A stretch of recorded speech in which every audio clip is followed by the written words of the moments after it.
പ്രശ്നമാണ് വായു മലിനീകരണം എന്നത്. അന്തരീക്ഷ വായുവിലെ സ്വാഭാവിക ഘടകങ്ങളുടെ എണ്ണം കുറയുകയോ അന്യവസ്തുക്കൾ വായുവിൽ പടരുകയോ ചെയ്യുമ്പോഴാണ് വായു മലിനീകരണം ഉണ്ടാകുന്നത്. പ്ലാസ്റ്റിക് കത്തിക്കുമ്പോൾ ഉണ്ടാകുന്ന കാർബൺ ഡൈ ഓക്സൈഡും വാഹനങ്ങൾ പുറന്തള്ളുന്ന കാർബൺ മോണോക്സൈഡും ഫാക്ടറികളിലെ പുകയുമാണ് ഓസോൺ പാളിയുടെ വിള്ളലിന് കാരണമാകുന്നത്. കൂടാതെ പ്രകൃതിക്കും മനുഷ്യനും ജീവജാലങ്ങൾക്കും ഗുരുതരമായ പ്രശ്നങ്ങളും ഉണ്ടാക്കുന്നുണ്ട്.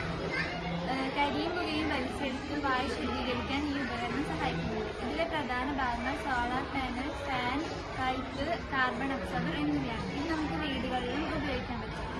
ഇനി നമുക്ക് ഇതിന്റെ പ്രവർത്തനം നോക്കാം. സോളാർ പാനൽ ഉപയോഗിച്ച് പ്രവർത്തിക്കുന്ന ഒരു ഫാൻ നമ്മൾ ഈ ഫാക്ടറിയിനുള്ളിൽ ഘടിപ്പിച്ചിട്ടുണ്ട്.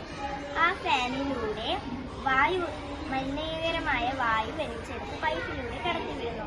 പൈപ്പിന്റെ അറ്റത്തായി വെച്ചിരിക്കുന്ന ഒരു പഞ്ഞിയുണ്ട്. ആ പഞ്ഞിയിലൂടെ ആദ്യ ശുദ്ധീകരണം നടക്കുന്നു. പിന്നെ വിവിധ ഘട്ടങ്ങളിലായി വെച്ചിരിക്കുന്ന പഞ്ഞിയിലൂടെ വായു ശുദ്ധീകരിക്കുന്നു. ശുദ്ധീകരിച്ചതിന് ശേഷം ഈ പൈപ്പിലൂടെ അന്തരീക്ഷത്തിലേക്ക് പുറന്തള്ളുന്നു. ഇന്ന് നമ്മുടെ ലോകത്തിലെ ഏറ്റവും വലിയ പ്രശ്നം തന്നെയാണ് വായു മലിനീകരണം.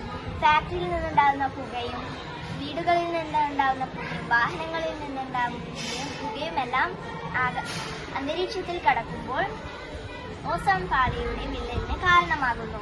ഓസോൺ പാളിയുടെ വിള്ളലിന് കാരണമാകുന്നതിന്റെ പ്രധാന പ്രശ്നം എന്ന് പറയുന്നത് ഓസോൺ പാളി മലിനമാകുമ്പോൾ സൂര്യപ്രകാശം നേരിട്ട് ഭൂമിയിലേക്ക് കടക്കുകയും മനുഷ്യർക്കും ജീവജാലങ്ങൾക്കും അത് ഗുരുതര പ്രശ്നങ്ങൾക്ക് കാരണമാകുന്നു. അതിനൊരു പരിഹാരമായിട്ടാണ് നമ്മൾ ഇന്നിവിടെ ഉണ്ടാക്കിയിരിക്കുന്ന കാർബൺ സ്മോക്ക് അബ്സോർബർ പുക ആകുന്ന യന്ത്രം. വീടുകളിലും ഫാക്ടറികളിലും ഇന്ന് നമുക്കിത് ഉപയോഗിക്കാവുന്നതാണ്. മൂലം ഈ ഒരു ഉപകരണം മൂലം നമുക്ക് നല്ല ഒരു ഇതാണ് കിട്ടും. പ്രകൃതിക്ക് ദോഷമുണ്ടാക്കാത്ത തരത്തിലാണ് നമ്മൾ ഇത് നിർമ്മിച്ചിരിക്കുന്നത്. വീട്ടിൽ തന്നെ ഉണ്ടാകുന്ന സാധനങ്ങളാണ് ഇതിൽ അധികവും ഉപയോഗിച്ചിരിക്കുന്നത്.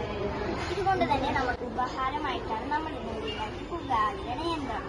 ഡൽഹി പോലുള്ള രാജ്യങ്ങളിലാണ് അധികവും വായു മലിനമാകുന്നത് കാണുന്നത്.